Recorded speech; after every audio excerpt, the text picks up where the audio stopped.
You'll learn. What is up, everybody? Good to see everyone. We're live for the very first episode of Trust Issues, the brand new show that we're starting, largely thanks to Emily for the prod.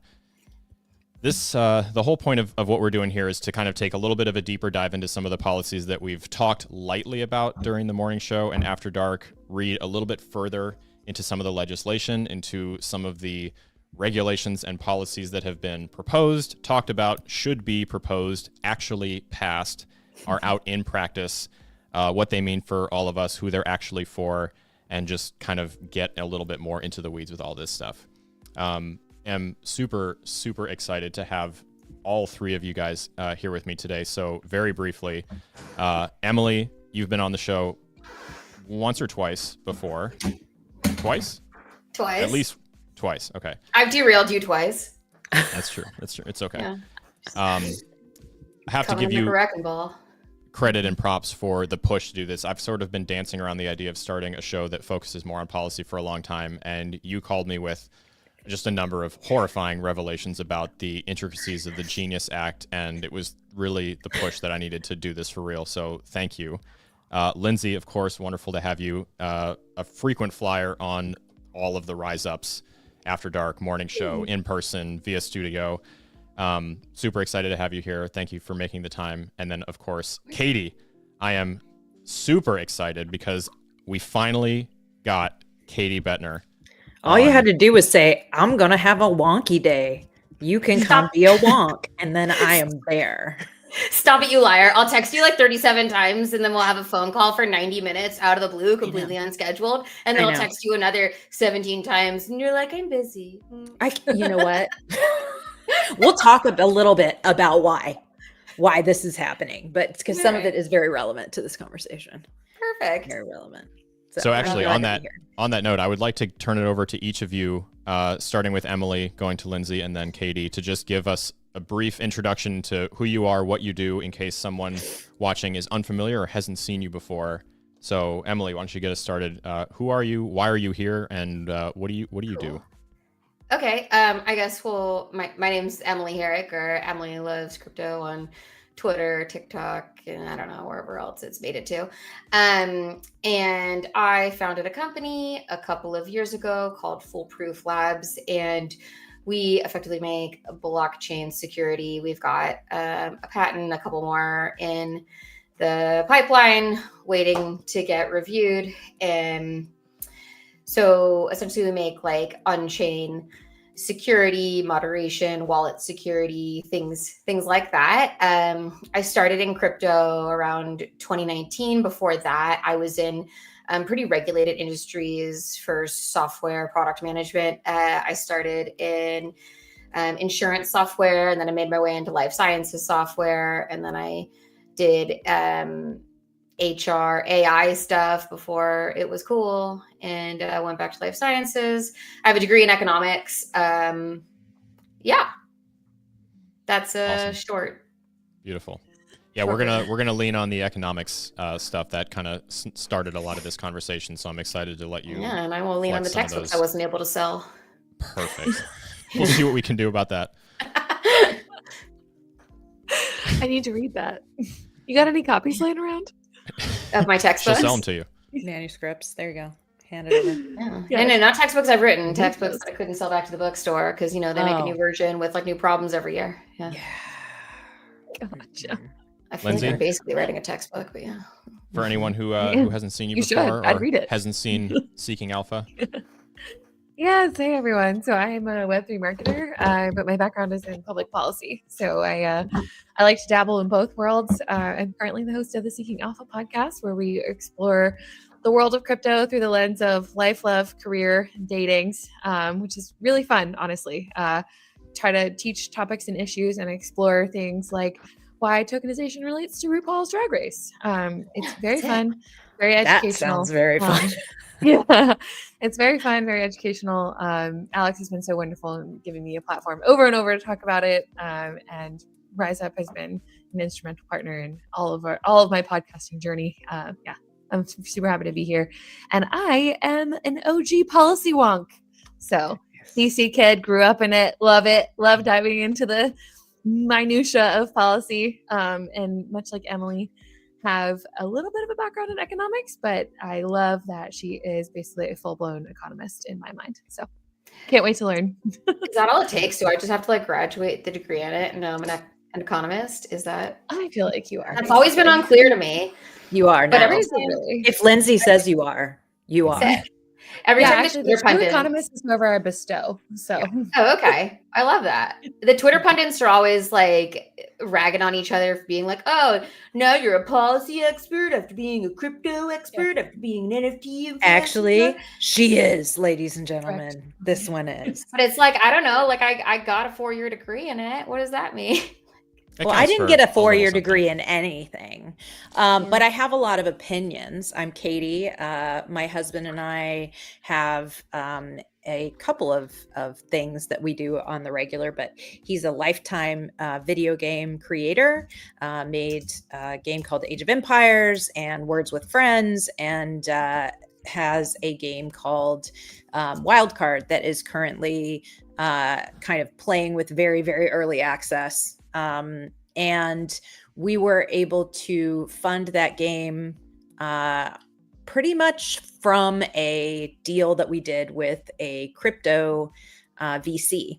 And so it was very early on, 2001.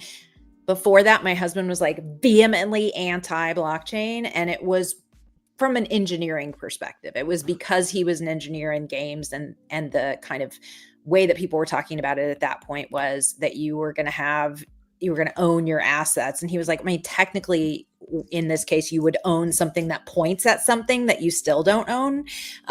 So, that's not valid. But what he did start to look at when I finally convinced him to at least pay a little bit of attention was what we ended up figuring out blockchain was really good for, which is like interaction between people and creating a foolproof, as Emily likes to say, bond that can be tracked. And so we've been working on things like that, but I really got interested in this based on kind of the solar punk ethos of blockchain as something that can break through like specific boundaries, banking systems, other things, and allow people who haven't had access to financial instruments to actually have access to those financial instruments. So I'm kind of one of those, very early, like I got super into governance and DAO stuff, which nobody really loves and it doesn't work very well, but neither does government. So it's same problem. I just love government. I am not a policy wonk, though. I did study poli-sci in college and am just a little too obsessed with it. And I also love to hear smart people talk about what they understand. And so that's why I'm here to ask like questions that maybe other people in the audience also know, want to hear the answer to and wouldn't be able to ask because they feel stupid. I will be the stupid. I will ask the stupid question. Perfect. I like to say there are really no questions that don't deserve to be asked, especially when we're talking about something as largely uncharted, unexplored, and misunderstood as all of this Web3, blockchain, crypto, everything, especially as it touches all of the industries becoming increasingly more tangential to it or more involved, which is, like I said, kind of one of the big reasons that I really am looking forward to starting this as a series, just because now that we are getting more attention from Washington, I think it's time to kind of pull on the reins a little bit. For a very long time, we were, as an industry, very starved for attention and very willing to make all sorts of sacrifices that we probably shouldn't have made in the name of getting someone that we look at and respect in a position of some kind of power and authority to acknowledge the existence of this entire space. The results of that have not been all good. And so one of the things I'm excited to get into is to kind of start to break down some of the misunderstandings around policy and regulation. I know you guys don't spend quite as much time on TikTok, but something that has really, really made the rounds pretty heavily, honestly, ever since last cycle, from the previous bear into the previous bull and now into wherever we are now. What idea years are you defining previous bear, previous bull? Honestly, up for debate, but I would say heavily ever since 21 into 22 and into 23, all the way through that whole bear. There's a lot of speculation that happens here, just as it does on every platform. And one of the things that gets thrown around a lot, which I would actually like to start with and just kind of give each of you a chance to share a thought or an anecdote or something about, is this idea that once regulation is here, everything will be fine. And some of the counterpoints made to this are, now put yourself in the position of someone who's hearing about a lot of this for the very first time. And so this idea that because think about the way that crypto is portrayed in the media. There was just a great post on Twitter about this the other day, talking about how, every time it comes up in a movie, it's usually at the hands of someone using it for something nefarious. And as a result, I think the example was the most recent Now You See Me movie. It comes up 2 or 3 different times and it's always something bad. And, so if that's the only exposure that you have to it, then, you start to pay attention a little bit more and all of a sudden you see, okay, the the president is launching a meme coin. Okay. Also not cool. Okay, well, I'm still not really going to pay attention. I've got a very bad taste in my mouth, kind of tune it out, whatever, not for me. Fast forward to the most recent thing that happened that I think puts it in front of more people is the 60 Minutes interview with Polymarket. Not inherently a bad thing, huge protocol, doing lots of stuff, deserves to be talked about. There's a debate to be had about prediction markets and their place in the industry and all that kind of stuff. But if that's now maybe only the second or third time you've ever heard of or interacted with the industry, now what do I have in my head? I have, a top-down led investment scheme that I have all sorts of questions about. I have businesses with heavy conflicts of interest, and now I have a nationally televised, platformed gambling protocol that is getting all of this attention, which reinforces this idea that all of this is gambling and there needs to be some sort of a rule made and put in place to stop all of this from spreading the way that it is, because I have genuine concerns. As a result, once regulation gets here, we'll be fine. Not really taking into consideration how many rules there are in place now that do touch this industry that maybe, push it in the wrong direction. My go-to example is taxes. If you earn income in crypto, you're taxed twice. That's a huge problem. It causes me a whole lot of headache. And it would be very easy to fix, but it hasn't even been put forth as a proposal. So with that in mind, as we start to walk this conversation towards getting into Genius, the first really big standalone piece of policy that went through both houses, signed into law, is a thing, for better or for worse. Emily, I'll start with you. I guess, any initial thoughts on kind of kicking off this conversation as we get into the idea that, we just need some rules to govern this place?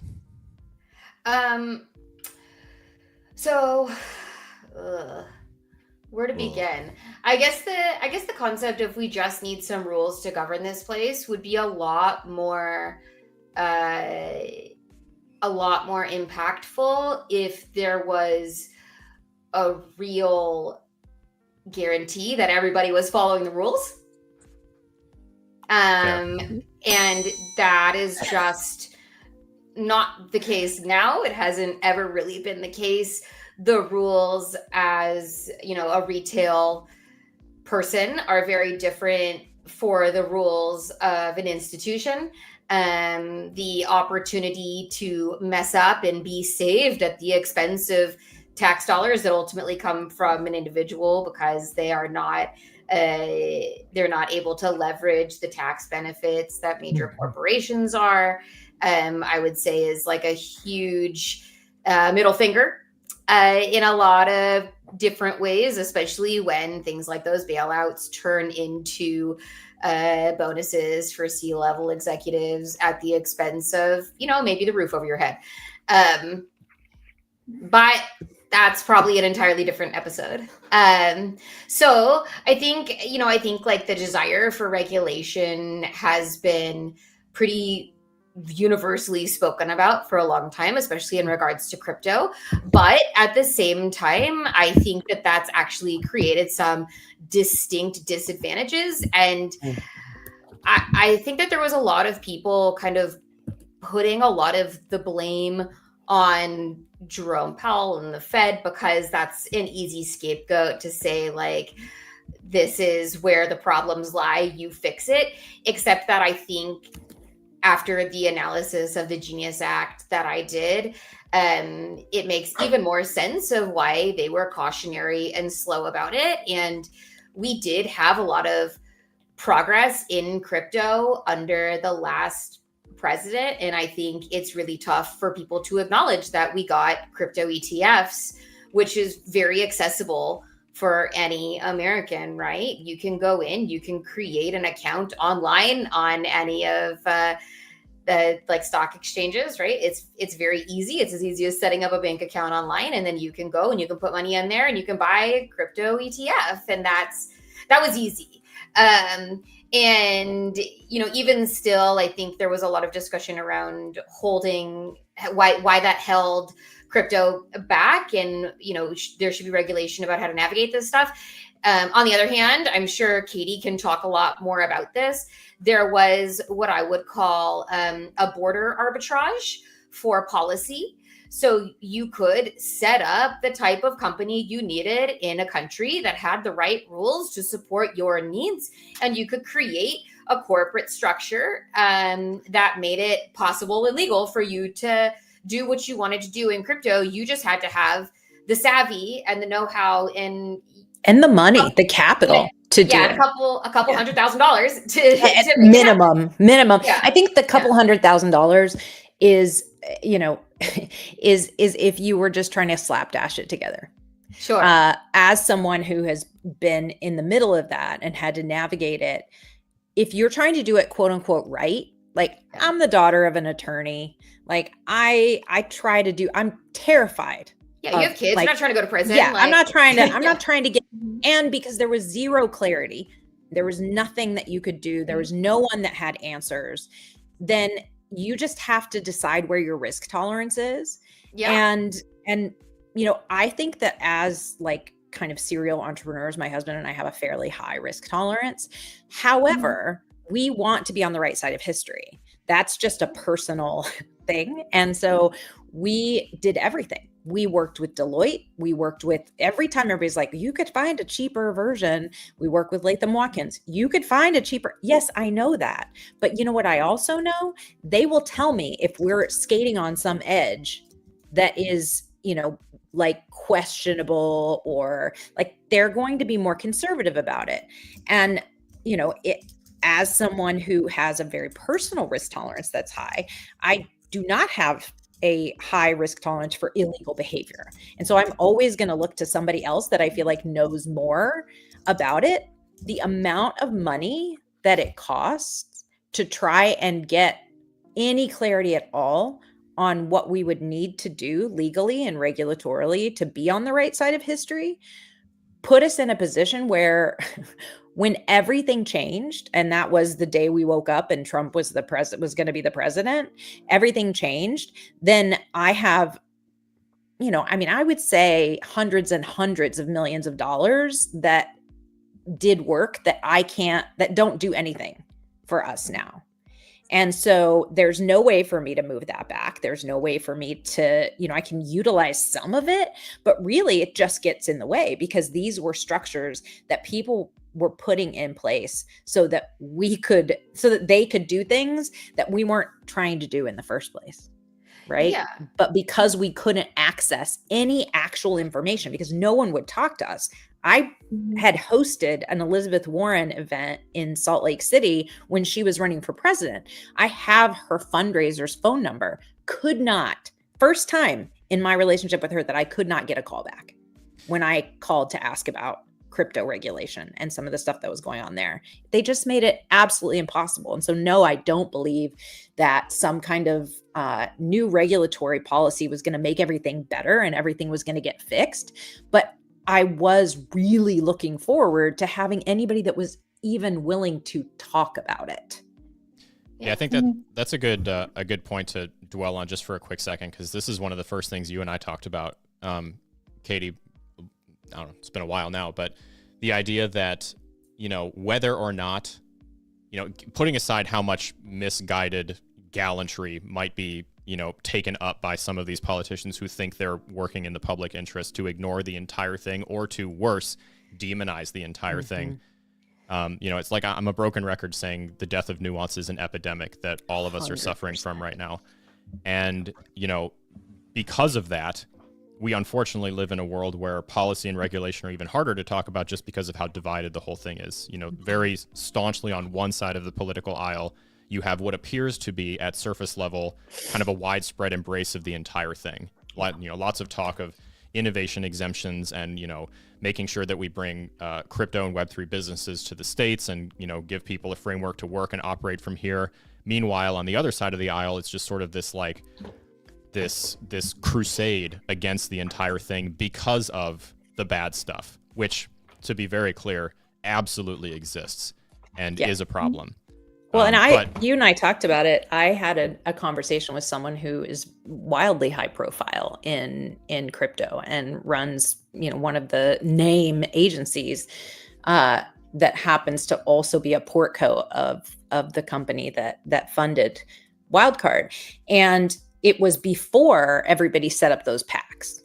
And it was about, let's go, he was advocating for using lobbying techniques to go after, specifically people on the left who he thought were vulnerable, to try and push them into leaving crypto alone.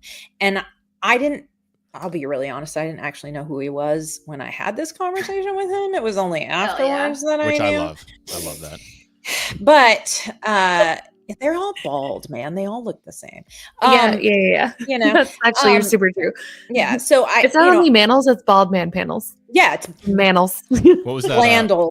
What was that meme? It was like top of an egg or Web3 founder's head, and it was just like eggs. Struggled a little bit with Armstrong that too, and Mert and like all these people. And so, I remember being like, so you're just going to let them have this? Like, you're going to reinforce this stereotype that this is a partisan issue and that there's one side that is pro decentralized, infrastructure and one that isn't. That's what you're doing. You're like reinforcing this. And then when you have the current presidential administration become like their own crypto company, that even more so does it. Like, there's not a lot of room for nuance, like you said. Yeah.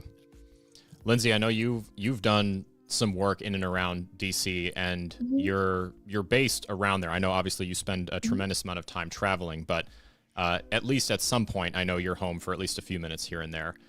I'm curious, first of all, I'm curious how your perception of this whole thing has been over the past year being in DC, because you were there before this current administration change, right? I know you have been removed from that side of the world for a little bit, working specifically in the policy area. But for those who don't know, Lindsay for quite a while worked for the Stellar Development Foundation. I refer to her often as the only person I know genuinely out onboarding all around the world. Before we pivot back to starting to pull Genius apart a little bit and give at least an overview of what it is for anyone unfamiliar, I guess, I'm curious to get your thoughts on like the landscape now as someone who works in the space in very close proximity to DC and at least has enough context to kind of understand more of this nuance. Yes. So let me just say that I like being on the academic side of things because I can be full of dichotomies. So I am someone who strongly believes in government and good governance. I didn't get a degree in public policy for nothing. So I am not an anarchist. I'm also someone who fundamentally believes in the freedom and ideals of crypto and the fact that finance and financial tools should be open, fair, and accessible to everyone. So those two things, while they shouldn't necessarily be at odds, are often at odds with each other in many different ways. And I know we've kind of established the sort of brand identities for each side of the aisle in terms of what they believe and how they believe it. But like the biggest thing to note about each of those identities is that both are wrong and both are right in different ways. And that's what makes it a little bit difficult, is because it's like in a perfect world, if you're creating good governance, you're pulling some from one side and some from the other, and you're mashing it together to create the best possible outcome for the people that this legislation is actually meant to serve. I think part of the issue, and we'll dive into it more with Genius, is that lawmakers fundamentally are getting wrong who that legislation is meant to serve and why. I still think that there is an educational problem with deciding how to talk to lawmakers about crypto, what stories to tell. Because if we look at traditional finance, massive amounts of it, almost our whole financial system, and Emily sent an amazing TikTok on this earlier, is based on speculative markets. So much is leverage, is gambling, is all of these things that when we put the crypto wrapper around it, everyone's like, oh, gross, hate that. But in reality, the whole basis of our entire financial system is already speculation, gambling, and guessing games. So like pretending that adding a different piece of it or a different structure to it is the problem is not the problem. So it's like the first thing that's just a fundamental misperception in DC. The second thing is that these tools are, in fact, meant to serve regular people, but corporate interest in lobbying still remains king in DC. And there's reasons for that. Our election system is broken. The way that people get into office and stay in office is broken. The incentives for people doing good things in office is broken. So I don't blame lawmakers for that. Like, Citizens I United do to a certain extent, but yeah, I do to a certain extent. But like, it's not, the thing is, it's really not all of them. Like you have genuinely good people and they're trying. Did we, Lindsay, I think I lost your sound. Yeah.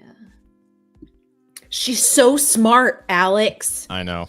That was the Oh NSA. my gosh. They got her. They knocked her out. They The did. NSA She's so got it. smart. Like, good Camera's gonna job, go dark. man. Like, Blink if you're wow. okay, Lindsay. My tiny mic died. Sorry. That's all right. Right in the middle of what was definitely my best point. It was so good, and I was just over here like, girl crush. Oh my god. But yeah, so I was going to say, now I'm getting flushed. But yeah, so obviously, like fundamental misperception about who this is actually meant to serve. Corporate interest remains supreme. That is because our election cycle is broken. I don't necessarily blame politicians fully. There's good people trying to do good work who are stymied by these structures and systems. There's also bad people who take advantage of them. Both things exist. But I think that because corporate interests are currently dominating, that obviously loses track of who the legislation is meant to serve, which is regular people, the ethos of crypto, the real people getting real access to financial tools. And so I still feel as if there is a huge education gap. And while I don't expect every senator to have deep knowledge, or every representative or every congressperson, I should say, to have deep knowledge on every single issue, I expect better from their aides and from their LDs and from the people who are crafting the policy. And I expect the industry to do a better job of being patient and kind and teaching those people, and to send a better representation to those people of why crypto exists, who it serves, and how we can actually craft good governance around it to enable both consumer protection and innovation, which is totally possible. So I really want like all of the emojis that I can use that I use during like they're in like Discord conversations and like, you know, little hearts that I can throw up. Like I'm a little sad that being on this means that I don't have access to those tools as easily. Because I would clap. I think that is such a good pivot point, honestly, because the idea of like identifying corporate interest versus something that serves the rest of us is, I think, like you couldn't find a better example of that to hold up than Genius, because several things that I think are worth pointing out. And then Emily, if you can give us just a brief overview of what Genius is before we get into the specifics and the models. Quick note, today we were a tiny bit late getting on. That was my fault. Next time it will not be so delayed. This is a 1 hour long program, so I think we're gonna set up the ball and the tee for like the G's full dissection and like the exploration of the models and stuff economically for next time. Yeah, But we're gonna assign a little bit of homework just because Genius is, you know, There you go. it's neat. But a couple things to keep in mind. One, to support what Lindsay was just talking about. It should say something to you that the only piece of legislation that we've seen proposed, debated, voted on in both chambers of Congress, sent to the president's desk, signed, and put into law has been Genius. The other ones are languishing in fragments on various parts of the Hill. For example, Clarity was passed the House, and now it's currently being butchered in the Senate, and who knows how long that's going to take or what's going to happen or what we're going to see after that, but it won't be the original piece. Yeah, the joke, Clarity, perfectly unclear, right? Yeah, right. I mean, the name has changed in an effort to make it less confusing, which of course doesn't help at all. But with Genius specifically, a lot of corporate interests wrapped up in that piece of legislation. That is primarily who Genius is for. And so, and it's the only one that's made it through. Exactly. It's the only one that's made it through. That's not a coincidence. With flying colors, just by the way, it passed the House 308 to 122, and it passed the Senate 68 to 38, which is nutty. And so to highlight something that I find very interesting, everyone who watches and has heard me whine about this for however long knows that I'm increasingly more and more disenfranchised with the progressive arm of politics, whatever party that happens to be, because of the disillusionment between progressives and DeFi and how aggressive that is, which is, I think, due to a couple things. One, progressives being full of shit.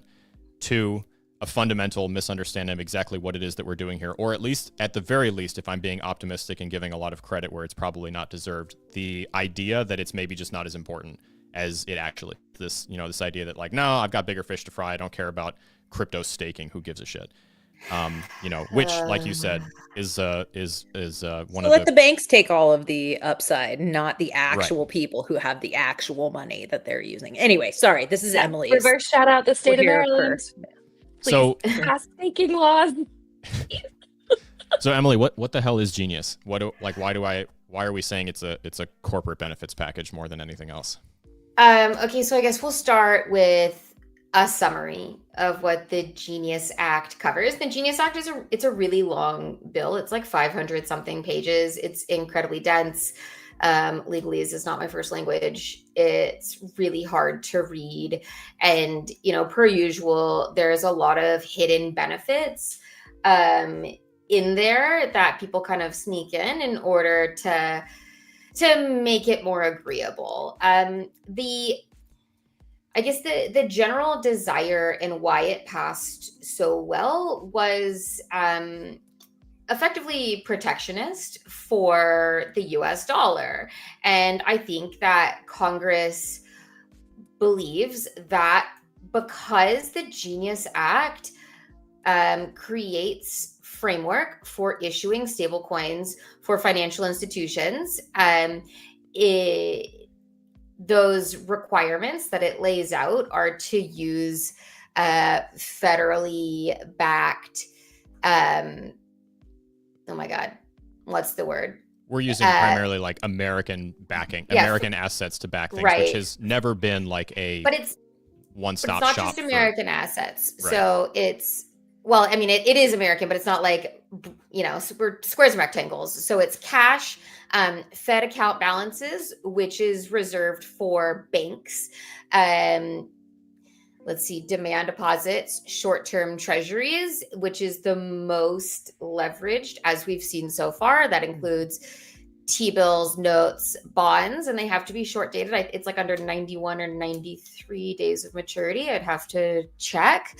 The overnight repo, the overnight reverse repo, government-owned money market funds, and then a tokenized form of any of the above. And that tokenized form is actually really important to understand. So the Genius Act enables stablecoins to be issued by financial institutions. And like I said, that's not limited to banks. Walmart is considered a financial institution. Starbucks is considered a financial institution. Was it Klarna? They just issued a stablecoin. PayPal.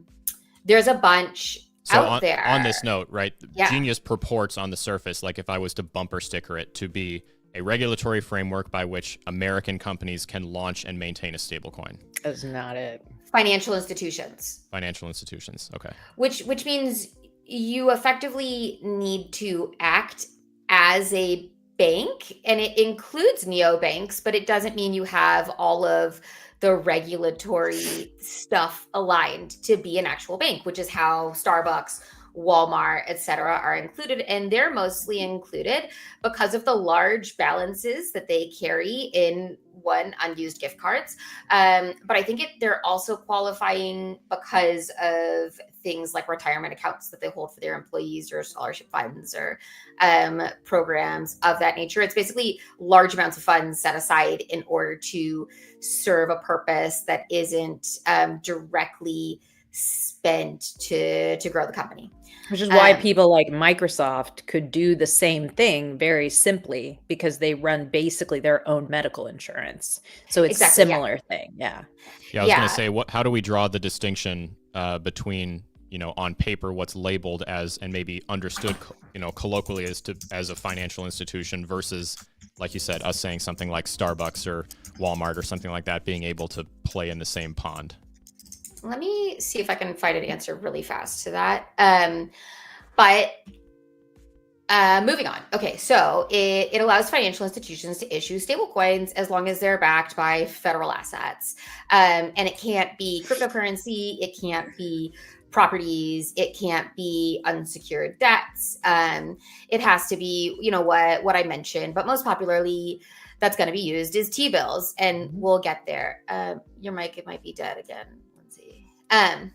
No, I'm just muted. I was just okay. My agreeing hand. She was giving her. Yeah, I love it. Okay, so what's very important to understand about the Genius Act, because this is effectively the kingpin, is that if a financial institution issues a stable coin, they are not allowed to pay interest on that stable coin. And why that is especially fascinating is because if you're storing money at the Fed or in the overnight reserves or in the overnight reverse repo, which is a privilege explicitly reserved for an actual bank, they do make interest, right? It's about 4.5%. It fluctuates depending on the interest rate. Also keep that at the top of your mind. So those rates are passed on to their customers, right? Partially passed on, right? So I put money in the bank. The bank is earning 4.5%. I'm earning 0.1% or something like that.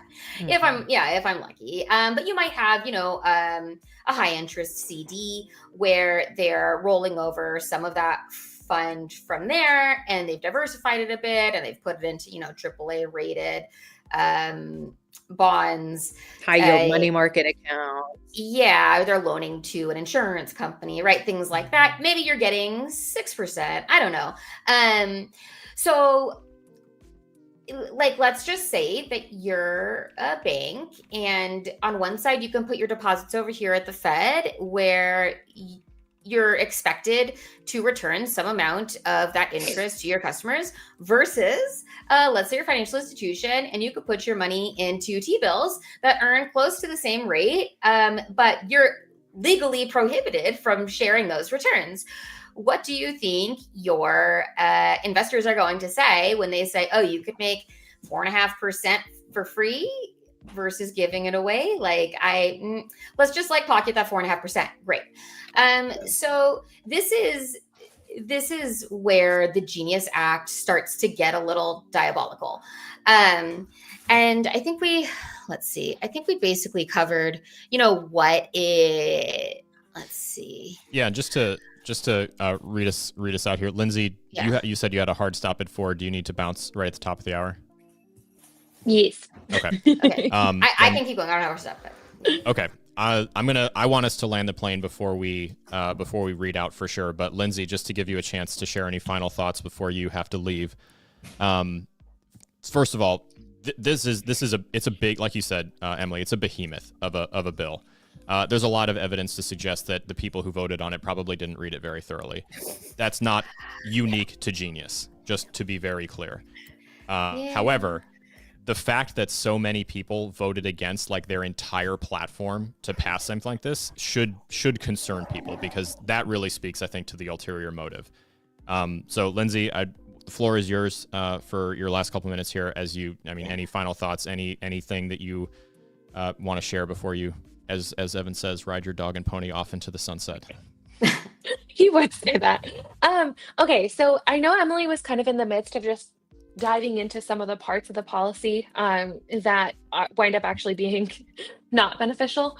I'm going to kind of wait on the policy analysis portion because I think that we can easily, like now that we've kind of done an introductory show, easily spend more time talking about that. And I particularly want to spend more time defining that payments category because, like Emily said, like yield is not part of the Genius Act, and there's a very narrowly defined payments stablecoin category. So taking stablecoins, which are already kind of a concept that may be hard for people to understand who are outside of crypto, and then further narrowing it and focusing on that just to make things even more confusing. And again, like talking about the idea that crypto protects consumers and promotes innovation. I don't know that like very strictly defining what a stable coin is does either of those things very well.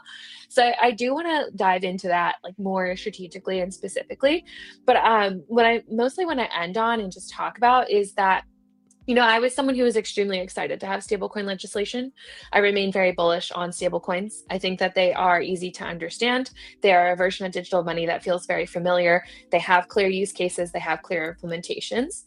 I know that we are going to focus a lot on US policy, but I want to note that like treasury bills and bonds are not infinite. And so the requirement that everything be backed by those is deeply problematic. And Emily made an excellent point in chat that, the legislation in other places requires that those stable coins be backed by bonds and treasuries and securities and things in those places. And so if you're an issuer that wants to go across border, you're already facing massive problems in compliance.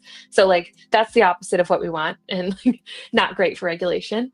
But I want to just note that like, I'm really sad at how this turned out. Mostly. I was genuinely excited for stablecoin legislation. I thought it was going to actually help some of the problems that we've already talked about, taxes, compliance, all of this, and make businesses feel comfortable in innovating and creating products that could actually genuinely help people and change payments, because people deserve better payments. Not that many people know that payments are a problem, and they shouldn't. They also shouldn't need to actively know when payments get better. It should just be getting better. This should just be something that's improving for people around the world, and it's just not. And so I am deeply sad that a thing that I care about was mishandled and mistreated in this policy. But I am excited to dive in and talk about the different facets of the policy that aren't working, why they're not working, and hopefully be able to help people understand, especially at the highest level, how we can make better policy. Because I still believe that good policy and good governance is the key to a good foundational society. So sad, but like excited to be doing this with you guys. No, for sure. And I appreciate you making the time today. So just real quick, the plan is to do this with the full panel every other week. I will probably, at least in the beginning, host a solo show in the off weeks where we can do a little bit more like definitions and, some more like context finding, just so we don't have to spend so much time on it on the on weeks. Yes. And I did see someone ask what a wonk is. A wonk is someone who is enthusiastic or excited about diving into a particular topic, but specifically policy is like the context it's most used. So in DC, people will be policy wonks, and you can be a wonk about anything. It can be the environment. It can be transportation. I would say all of us are. Katie, you're definitely a crypto wonk, crypto policy wonk. I didn't mean to be. I'm kind of what it is? It's if you look at like any of my stuff, it's like I'm a begrudgingly decent capitalist. I was the kid that never wanted to take a business class, did not want to talk about economics, who is like absolutely fascinated by all things in that land. Once I realized that it could be like commandeered for the common man, I was like, oh. And so I got really excited about it. And that's similar to what you're saying, like disappointed that has been kind of divorced from reality with some of these bills. Yeah. Sad parent. I mean, if we're like gonna wrap it and continue in a couple weeks on like more we're gonna land the plane. I just wanted to read Lindsay out before, because I knew she was on right at the top of the hour. Thank Lindsay. Hi everyone. We'll see you soon. Yep. So one thing I wanted to highlight just in what Lindsay was saying is that one thing that's really interesting too about this that actually I just sort of noted after we were fortunate enough to host SEC Commissioner Hester Peirce again just the other day, because this is like a recurring theme in SEC language as it relates to crypto policy and regulation, is this idea that things that require backing just require backing in what's referred to as an HQLA, or a high quality liquid asset.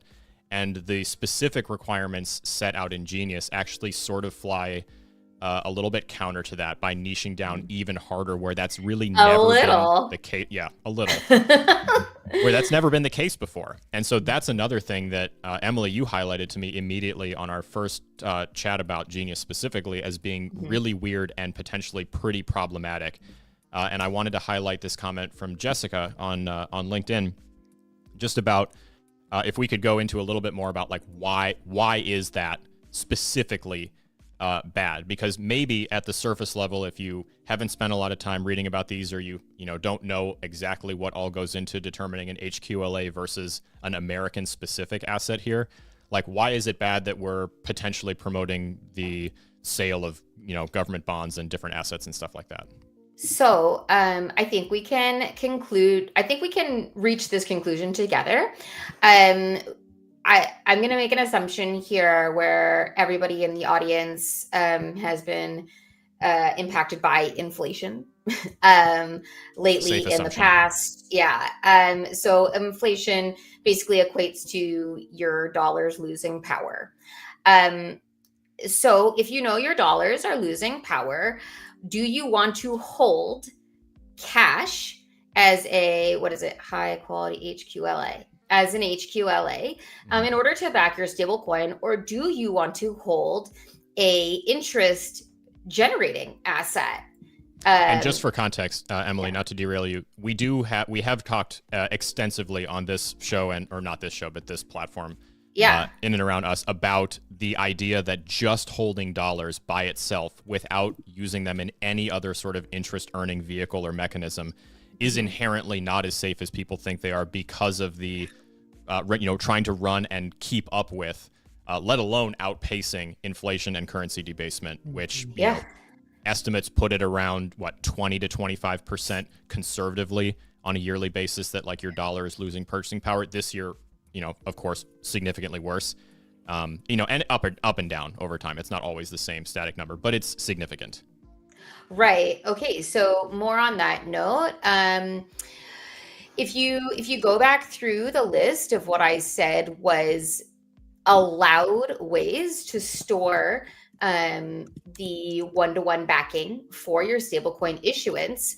So there's cash, which is undesirable in the face of inflation. And then there's federal account deposits, overnight repo, overnight reverse repo. Those are eliminated for non-banks. And that leaves us with demand deposits, which is basically low interest storage at a bank. And then there's short-term treasuries, government money market funds. Government money market funds and short-term treasuries are going to be the most desirable because those return an interest rate, and that's an interest rate that they are allowed to pocket. And I think we can. I think if someone is extra familiar with this, they might bring up the fact that maybe that's too far down the line, but someone like PayPal is offering a reward for storing money in their stablecoin. But we can do a mini deep dive on the principles of inchinification when we get there about that. So anyways, where were we at? The Genius coin, where these people are going to put their funds and HQLAs, high quality liquid assets, and why those are so important and why those might not be as high quality as people say.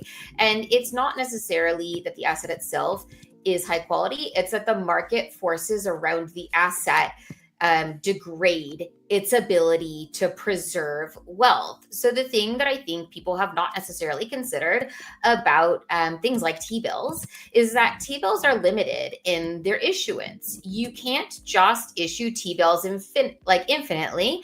The issuance of T-bills is specifically the government creating a mechanism in order for them to get money up front to pay you back later at an interest rate.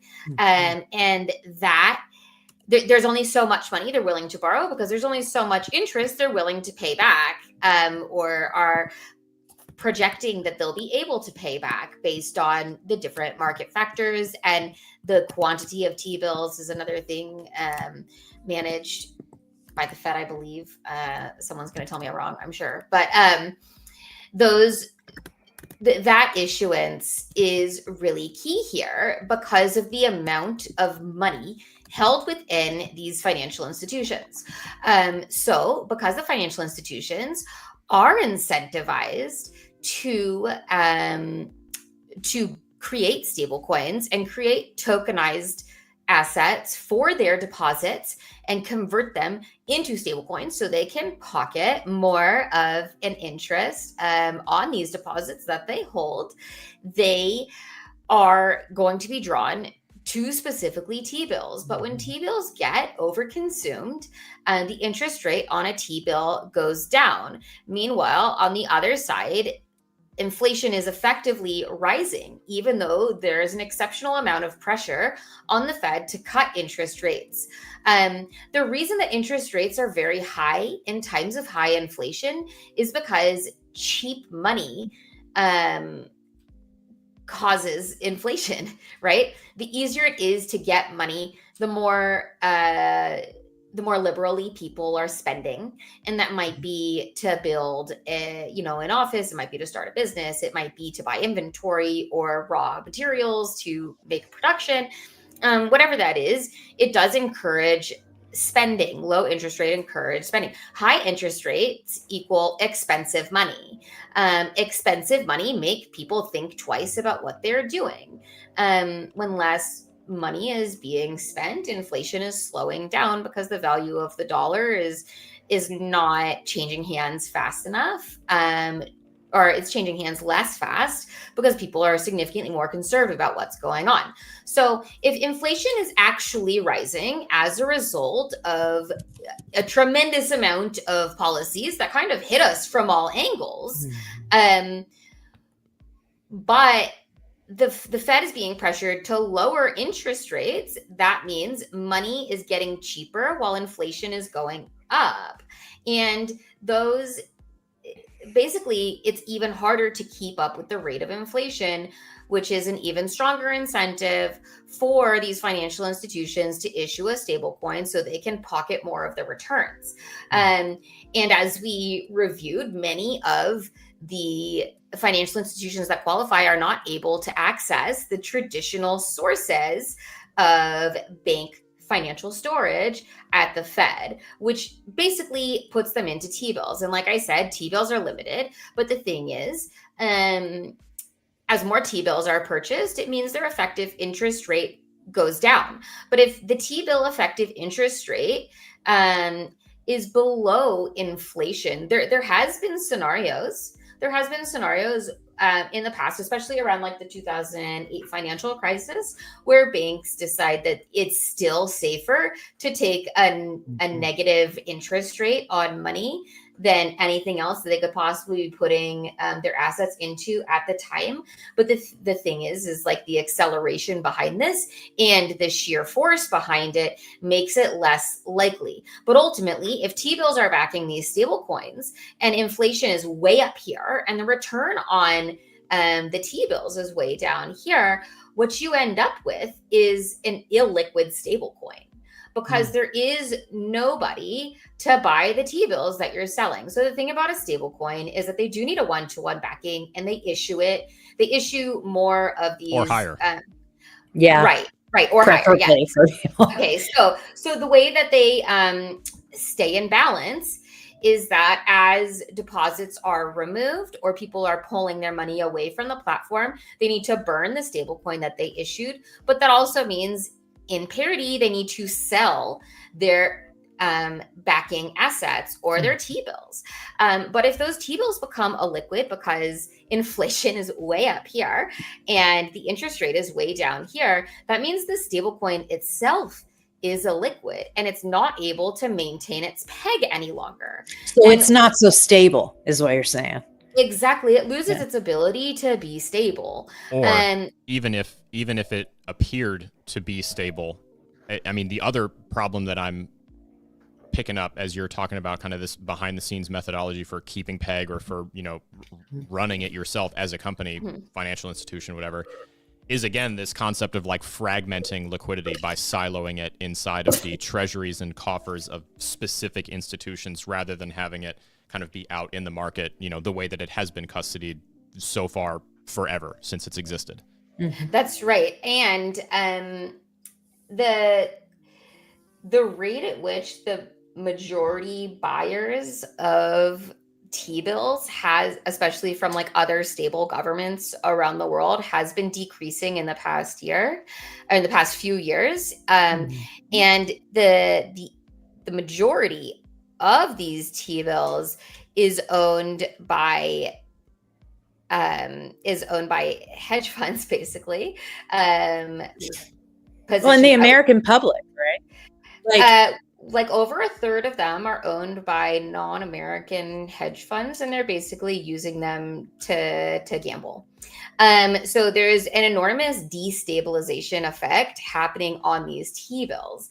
And that devaluing of T-bills in general is a really dangerous principle for the Fed to face, because that's part of how they affect interest rate. And if the Fed is unable to affect interest rate, they're unable to help curb inflation or to stimulate the economy. And the Fed is in place in order to help America maintain its stability. And I do understand that the Fed is seen as an enemy of a lot of kind of free market capitalists out there. But the fact of the matter is, without the ability to stabilize an economy and to issue currency, the government loses its power. And the only thing behind the government at that point, and effectively currently, is guns. The military is what's stabilizing the U.S. economy and the U.S. dollar. But if the money being paid to the military, the professional military, as well as a lot of other people that are being paid by government, like people on Social Security or disability, if that money is not able to be aided by the Fed and their ability to regulate inflation, the desire to keep getting your paycheck there goes down significantly. And I think it opens up the U.S. as a government and a nation to a lot of existential threats and a lot of risk. And it's still fascinating to me that this got signed in with such a huge majority of Congress, because these risks seem very real, and the adoption rate, especially from non-bank financial institutions, has been exceptionally fast. So if you think of a company like Western Union, and I think Western Union is kind of largely vilified as people people come to America and earn wage and send it home. It's just one of those things that, it provides a service of necessity, and they know that, which means Absolutely. that they charge exorbitant fees, which is... Well, it's not the fees that they charge, but it's the facilitating of money flowing out of America. I think that people see as very anti-American in general.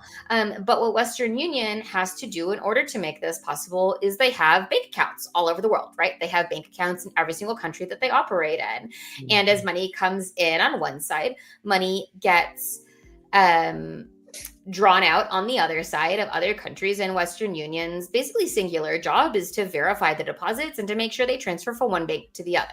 And a lot of those fees happen because of the rapid pace, but also because they're operating physical stores that you can go into. There is a lot of overhead going on. Western Union is not one of those companies that makes like exceptionally large amounts of money. They just operate a really expensive service. Mm-hmm. But Western Union issued a stablecoin. Right. And if you think about the benefits of issuing a stablecoin as a non-bank financial institution, they're now able to increase their profits. And Western Union was at risk of bankruptcy just recently as well. But now they're able to pocket an extra 4.5%. And like that is super And that's huge. significant and that's super interesting. They have a very small margin. So that Yeah. makes a huge difference in their ability. That's what, so one of the things that you'll see this, I'm going to jump a little bit of video game land stuff in here, but a lot of the things where people are talking about UGC, like user generated content and people getting paid, content creators getting paid, et cetera, et cetera, et cetera. The reason why Roblox or say Fortnite has a lock on that is because they already have all of those banking relationships in all of these different countries. And that's why we initially, my husband and I, thought of crypto as being like this unlock for things, because we have so many people who mod on any of our games. So like they'll come in and they, on their off time, they want to like contribute to the community. We've never had a way to be able to like say thank you in some kind of demonstrable way, right? Because it's so difficult for you to do anything without, angering the authorities. Now, I understand this because I am not a huge fan of the, the gig economy. I think that it takes a huge advantage of a lot of people who have no other options. And so I understand when California comes in and tries to figure out how to make sure that that's not taking advantage of other people. And I feel like sometimes Elizabeth Warren and others were kind of trying to do the same thing with this, but what they actually did was shut down the ability for less money to be going to the people that are shareholders in that company and more money to be going to the actual service providers. Like they've basically made it harder for me as somebody who would want to share the upside with people to actually do that, and made it easier for me and for my investors to be like, well, just give me that money. It's going to cost you too much to share it with anybody who's actually doing the work. Well, and it strikes me too as an example of, like Emily, you made the point as well that Western Union gets some vilification for the transfer of money outside of the United States. And it is worth pointing out that it's funny that is like a publicly recognized vilification, given that the instance of money being transferred out is going from like person to family. But we don't ever make a stink about it when it's like very wealthy individual hiding money outside of the United States or sheltering it from taxes in foreign governments and jurisdictions or companies. Which they don't even really have to anymore. Like we can go into a whole other thing that I learned when we sold our company, like what kind of tools the rich people have in order to protect their wealth. It is astounding. But I think that one of the things I'm really excited about this particular group and this particular podcast is like, Emily's able to talk about it in a way that makes me go, oh my gosh, I already know what the 10 questions I would like to ask are, but I know that we don't have time. And I feel like that's what makes me want to come back, because I get real excited about all these questions that I'm not going to have the answers to. And sure, I guess I could go to Chat GPT, but why would I do that when I had somebody who was smart who would actually talk to me about it and listen to my questions and then maybe educate me on something that I'm not only not aware of, but how it potentially impacts me or other people because they have a different lens on it. And that's why I think these kinds of conversations are so important. Yeah, believe it or not, this wasn't just like a kind of an arbitrary invitation to have specifically the three of you join me to do this. One, as we sort of talked about, and she's getting more into Emily for the economic analysis and the expertise coming from that side as we look at like the specific ramifications of all these different things. Katie, you very specifically, just because I know that you have personally navigated a lot of this world on both sides of that, of that token, of that aisle, I guess. One, where you do have a significant amount of capital to deal with, to make plans for, to, be compliant with, and kind of all this stuff from the business building, running, sale and acquisition, like all that kind of stuff. I think it's super interesting, gives a very specific perspective on not just like, how your average person might interact with the system, but also then how the other side might interact with the system.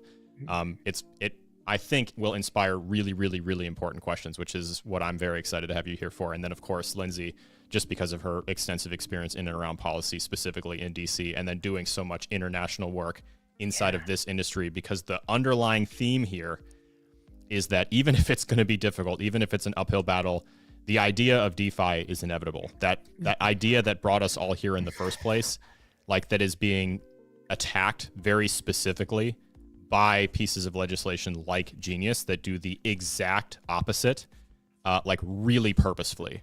It's sad. I've had multiple sad. people say to me, I mean, on Twitter especially, they're like, yeah, it's hard to stay in this industry. It's hard to do it because it does feel like the parts that some of us got into it for are just so hard to keep fighting for.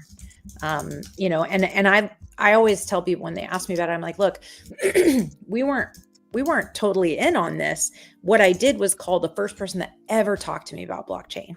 And that was somebody who, you know, was working on the unbanked in South America and was working Bretton Woods too, which we can go into like what Bretton Woods, you know, has been and the history of that, because it has so much to do with what Emily's talking about with different currencies and our relationships with other countries and how the dollar itself holds value or how it was backed up historically. But his whole point was trying to make the world better through technology. And he's the one that first told me about blockchain. And then the next person was someone who was trying to make it easier for someone to on-chain record the learnings that they have so that they could get a college degree without going into significant debt. And so, you know, the people that I saw and that I knew who were working in this industry were doing it for all the reasons that I really admire.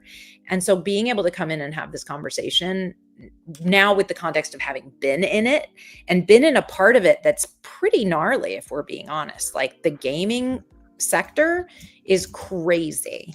And so being able to be in here and talk about that stuff is just, it's thrilling, ridiculously exciting for me. I'm such a nerd.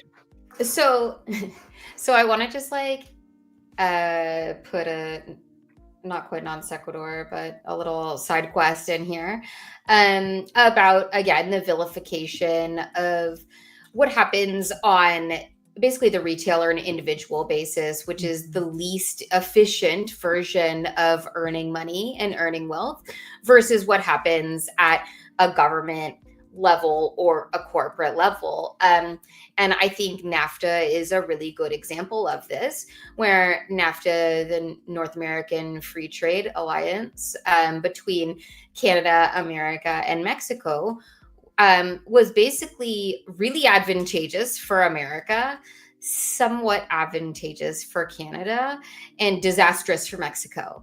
And I don't think it would have gotten the positive receival that it had it been more equitable across the board. But because it looks like America comes out as the winner, people applauded it.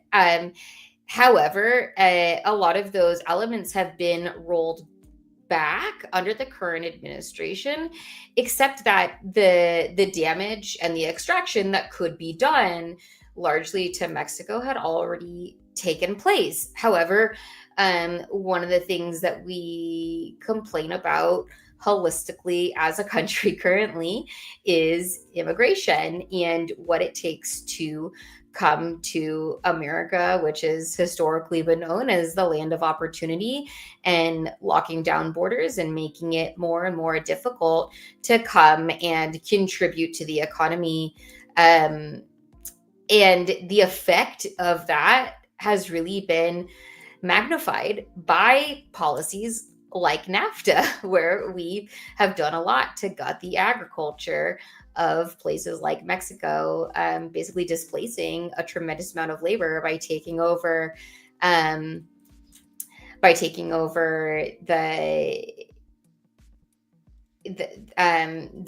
originally like small communal agricultural communities with commercial and factory farms.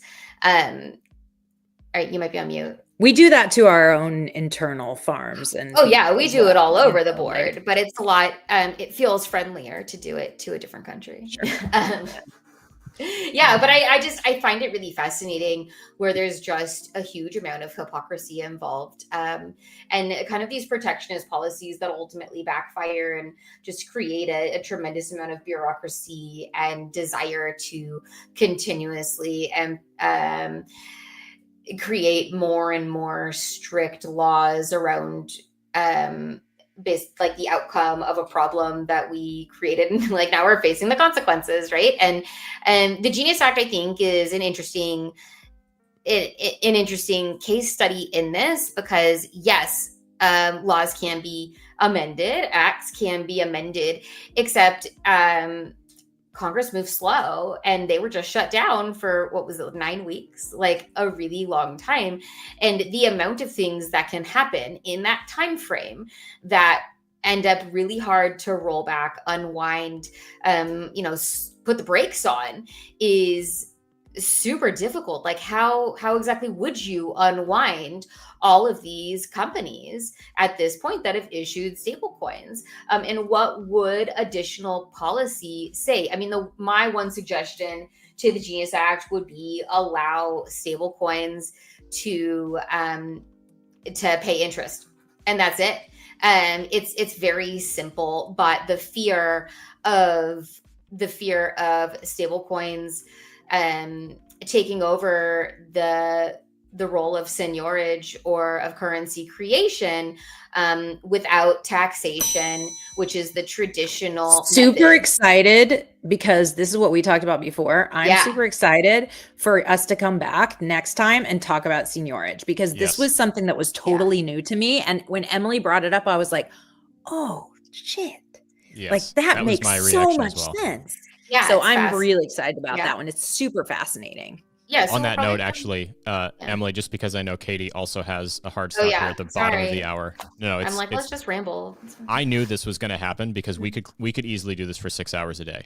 I mean, we've been doing this for almost 90 minutes, and we haven't even gotten to the point where we're like dissecting the specific models that I know you were working on, with regards to like what the midterm and long-term effects of something like Genius are.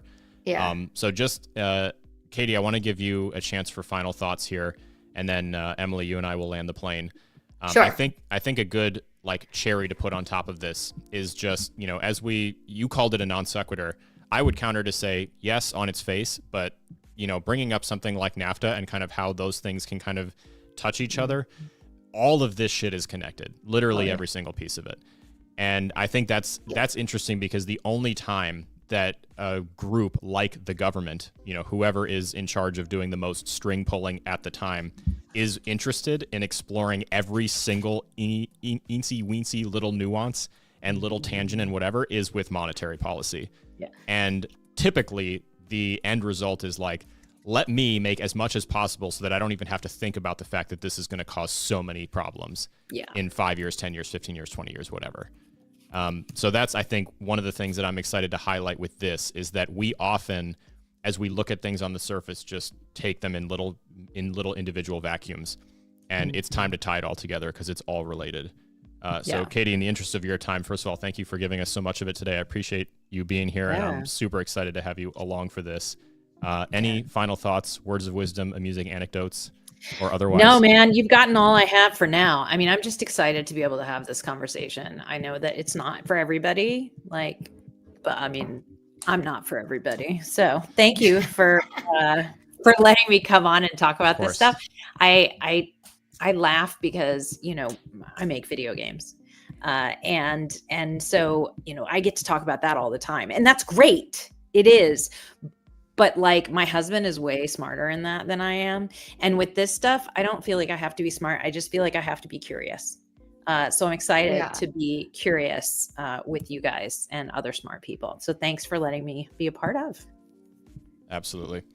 I'm always happy to spend time with you, Katie. You guys have fun. All right. So Emily, I want to give you a chance for final thoughts, and I think we can kind of set the stage a little bit for the rest of it and kind of what we still have left to go over with regards to Genius. Sure. With also giving myself a self gwump for even thinking for just a second that we were going to be able to comprehensively cover Genius in one episode. I did have that thought at one time. I was like, oh yeah, we can do it. And there's no we got a late start, I guess, if I'm It's like true. not just rambling nonstop. It's hard to get through. But let's see how to wrap it. Okay, so we started to touch on seniorage and What is that, first of all, for someone unfamiliar with the term? Sure. Okay. So seniorage is the ability for a government to make money through manufacturing money. So the penny was just removed from circulation because it cost more money to make a penny than it did to generate, right? The penny was an expense. But currency should be a profit center for the government. So if it costs, 11, 12 cents to make a dollar bill, the government is effectively making 88 cents off of the manufacturing of that dollar bill when it enters circulation. And, physical currency is destroyed. But that currency itself is guaranteed by the government, right? It says it right on there. And the trust in the government and the ability for the government to repay its debts and to protect the country and to protect your ability to hold property, whether that's land or other things, is all the value that you're getting by the government creating this physical currency. And that's ultimately the risk behind the Genius Act and the ability for financial institutions to issue stablecoins, where while they are backing them by one-to-one deposits or greater than one-to-one deposits, they are issuing a currency and they're able to do effectively as they please with that currency, especially through tokenizing deposits. There are elements of the Genius Act that prevent rehypothecation, which is the financial institution's ability to take your deposits and turn around and reinvest them into other things, which on the surface sounds like it's securing your assets, but actually that may ultimately be eliminating the ability to protect your assets that are being tokenized and turned into stablecoins. Details. Yeah, it's really complex is what it comes down to. And it's pretty clear that the complexity of it and the way basically the parachutes work in this type of situation, once you're already on crypto rails, wasn't thoroughly considered, nor was the adoption rate of these stable coins, I think, thoroughly considered, because of that protectionist element, by not allowing people to pay, or by not allowing institutions to pay interest on these. And it's too appetizing to turn down is what it comes down to. So yeah. Anywho, I guess we'll continue again. Absolutely. Yeah. No, I think I agree with Katie. Once you kind of brought that up, another aspect of the whole thing that I had not considered, and it adds such an interesting layer to it too, interesting in maybe a morbid way, but to change the conversation about okay, what is the cost of production of money as it stands now, and how is that shifting as we create the ability to manufacture money through creating a token, which is exponentially cheaper than creating physical copies of money through coins or paper money, but also then requires the purchase of an asset to create the backing and maintain the peg of the token. If we're talking about stable coins here, which I just think is now we're starting to get, just weird math in my head, for someone who has never really thought about it before. That's kind of where my head goes at first. Yeah, and I think, God, we're really over, whatever. I think that there's a really fascinating narrative behind seniorage, especially in cryptocurrency, where, at Bitcoin, it could be argued that because you're using a lot of real resources to mine Bitcoin, right? You're using computational power, you're using physical hardware, you're using electricity. The output of that is a real currency, and there is a margin in that Seniorage. And Ethereum moved from proof of work to proof of stake. However, you have to follow the rules. There is additional computational power, electric power, hardware that gets burned through all of these things. But you can outsource a lot of that. Yeah, you can. Additionally, are creating a margin, or it wouldn't be done. And that balance is kind of an element of the price of the asset itself. If you remove the speculation of it and the ability to accept it and acknowledge that this took work, but it is borderless, and that's really fascinating. And that same concept can be applied to something like meme coins, and that is an act of Seniorage, where the value is coming from. It's coming from generating a tokenized representation of, farts or whatever. And if that's something that people place value in, it is effectively the same thing, but there isn't a government with a long-standing ability to protect your property with the military and to take action and to have enforceable laws and punishments available in that same setting. So, where do we cross the threshold? Where does something become devalued in the eyes of just kind of a person that lives on this rock hurtling through space versus, do we really want the government providing these things for us? And we start to reach the line of anarchy here. And it's like, is this something people are willing to accept? Like, what would that cost look like for an individual? It's just like a really deep hypothetical black hole that you can kind of fall down, but it's all of it is spurned on by the Genius Act, which is absolutely nuts. And I didn't touch on what World Liberty Fi does, and maybe we'll save that for next time. So we'll hit. But that's a fascinating element, I think, that we can't not talk about. No, for sure. I want to talk about the timing of the whole thing. I want to talk about the specifics. I want to as a preview for things yet to come. Still, I want to talk specifically about the language inside of Genius that very, very specifically props up a token like USD1 while making life harder from a regulatory and compliance standpoint of things like USDC, which, Tether as well, but, Tether has had its fair share of controversies and hurdles and all that sort of stuff. USDC, honestly, is more interesting to me, just given that it is a publicly traded American company as well, which is being very specifically targeted by Genius, which is also just interesting. Tether also does not meet the criteria. No, it doesn't. Yeah, not to say that it does, but just to say that I think people are more comfortable with stomaching, Tether FUD. It's Tether FUD is as old as the industry. Of course. But it's interesting to look at something that is like a piece of stablecoin legislation at the time when Circle, very recently went public, IPO'd. All of the interest in and around that, the expanded utility of the USDC token, and then to have this piece of legislation come out, which kneecaps the shit out of it. Super, super interesting. So, yeah, especially when you privately fund the ballroom. Anyways, details. I think we can agree to convert USDT FUD to Just in Sun FUD, and that is a fair playing ground. Amen. Yeah.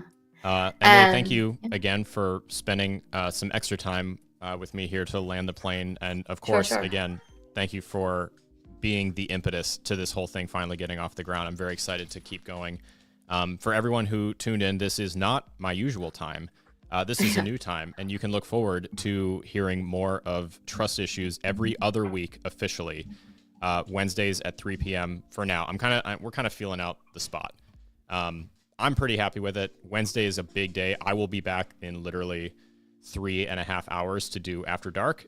So if you're, around, stay tuned for that. Yeah, so give Alex some tips so he can afford it. Do it for the love of the game. God, I'm getting over a cold. Anyways, yeah, I set my own schedule. I can probably, I don't know. We can talk about logistics, not worries. TikTok witnesses this, but yeah. It's all good. Emily, thanks again. Everyone, thanks for being here. I appreciate all of you for spending some of your time with us. I say it all the time. It's crazy. You guys could be doing so many different things, and you're hanging out listening to us talk about policy. Good for you, because this is super, super, super important, and I'm excited to finally be doing it. Until next time, whenever I see you, thanks again for being here, and we'll see you next time. Yeah, bye. Thanks for having me. Well, I don't even